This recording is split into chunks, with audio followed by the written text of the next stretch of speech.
Before you witness this family drama explode, do me a favor. Hit that subscribe button and turn on notifications. You're about to see what happens when the reliable family member finally decides she's had enough. The pounding on my door is frantic, a desperate fist-beating rhythm that shatters the sterile calm of my Zoom call. On my laptop screen, a pie chart glows with a number that still feels like a dream: $620,000. My new reality. Just a second, I yell, but the hammering intensifies. Ms. Alvarez, the financial advisor on my screen asks politely, should we proceed with this allocation? 5 minutes, I plead, my irritation mounting. I swing the door open to find my sister, Catalina, a wreck of smeared mascara and heaving sobs. "Trinity!" she gasps, her fingers digging into my arm with the strength of pure panic. "Eric's business, it's gone. It's all gone. He owes $200,000 to investors. We're going to lose everything." "Cat, I'm in a meeting." "You don't understand," she wails, pushing past me into my tiny apartment. "They're threatening to sue. The house, the cars." She freezes. Her eyes lock onto my laptop screen. I watch the desperation on her face curdle, replaced by something cold and calculating as her gaze fixes on the pie chart. I slam the laptop shut, but it's too late. The damage is done. "You won the lottery," she whispers, the words dripping with a sudden chilling venom. My stomach knots. This wasn't how it was supposed to happen. It was 3 weeks ago. I was waiting to tell everyone until... "You were going to hide this?" Her voice cracks like a whip. "While my family is falling apart? My God, Trinity, we're about to lose our home and you're sitting on a fortune?" "It's not that simple, Kat. I have plans. I have debt." "I can't believe you." She snatches her purse. "My husband is having a breakdown and you're, what, planning your retirement?" The door slams, rattling the cheap accounting certificate on my wall. I'm left standing in the suffocating silence, my heart hammering. My mind flashes back through a lifetime of being the second choice. The piano lessons I begged for, given to Catalina, the rusted-out car I saved for months to buy, eclipsed by the brand-new Honda my dad gave her for her 16th birthday. "Your sister isn't a hard worker like you, Trinity. She needs the help," he'd always said. My phone rings. Catalina. "Mom and Dad know," she says. Her voice is cold as ice. "They want to see you. Tomorrow, 7 o'clock. She hangs up. 3 weeks of careful, secret planning, paying off student loans, a down payment on a small house, professional certifications, all of it now threatened by a 2-second glimpse of a screen. A small, hard part of me isn't surprised. Of course, they would make my miracle about their crisis. Some patterns are etched in stone. I open my laptop and dial my financial advisor again. "Is everything all right, Ms. Alvarez?" "No," I say, my voice suddenly steady. "But let's finish setting up those accounts. Something tells me I'm going to need every layer of protection I can get." The next day, my mother's call is a slap of ice water. "How could you treat your sister that way?" she snaps. No preamble, no curiosity, just judgment. "After everything this family has done for you." "What are you talking about? She burst into my apartment." "Don't you lie to me. Catalina told us everything, how you flaunted your money while she begged you for help."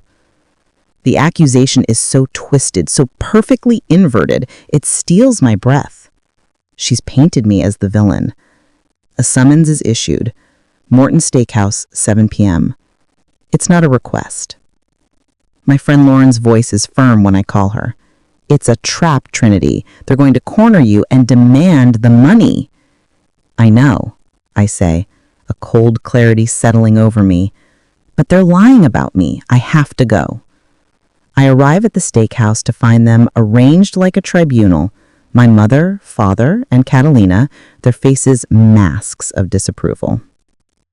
"We've discussed it," my father begins, his voice like stone. "You will give your sister half the money, $310,000. She will pay off the debt and start over. That is what's fair. I stare at them, speechless. Half, just like that, as if my win was a family resource, not my own. Fair. The word is acid on my tongue. It's my money. What plan, my mother scoffs, could be more important than saving your sister's family?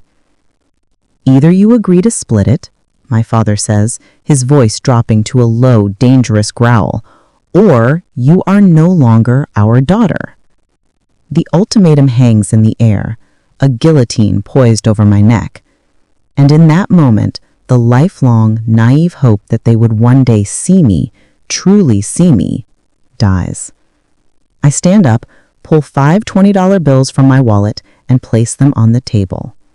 For my meal, I say, my voice impossibly steady. Thank you for officially confirming my status in this family tonight. I walk out, their shocked, sputtering protests fading behind me. My hands are shaking, but my mind is a diamond.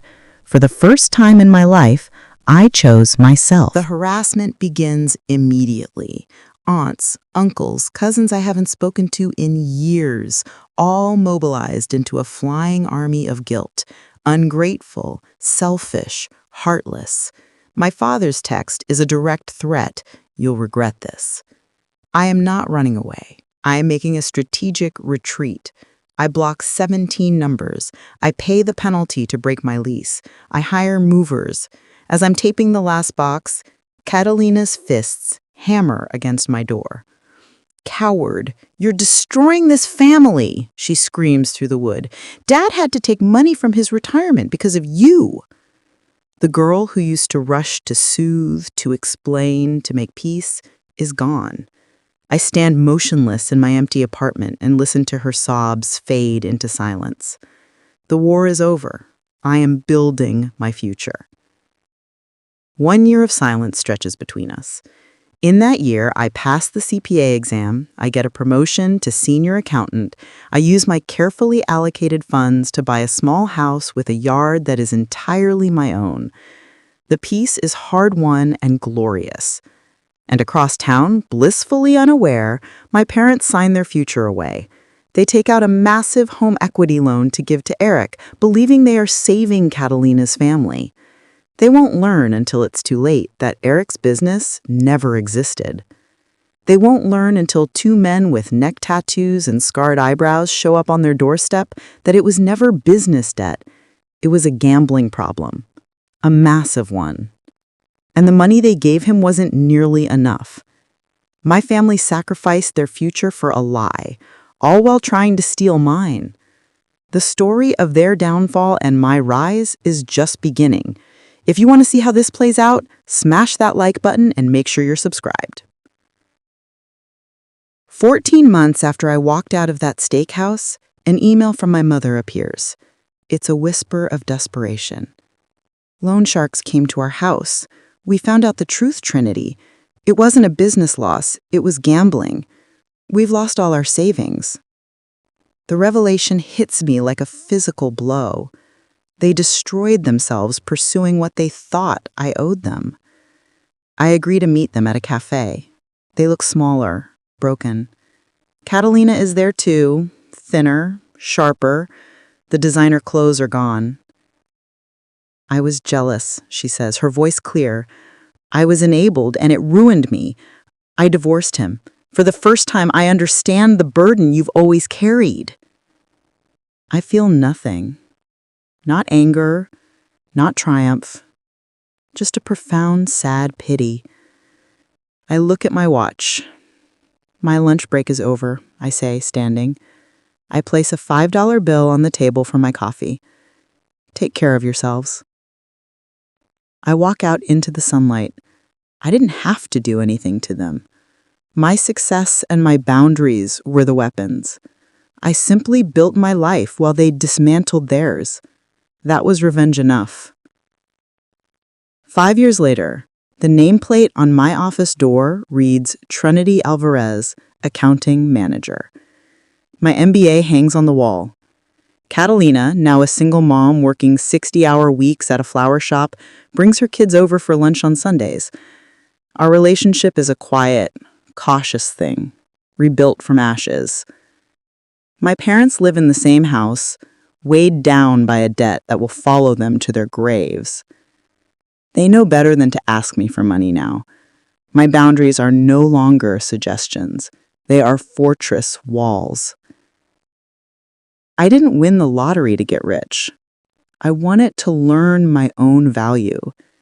In a quiet corner of my investment portfolio, a college fund for Catalina's children grows steadily, month by month. I won't let them inherit the same broken patterns. The cycle ends with me. Have you ever had to set a hard boundary with your family? It's one of the toughest things to do. Share your experience in the comments below. And if you believe in the power of breaking cycles and building your own future, make sure you subscribe and share this story.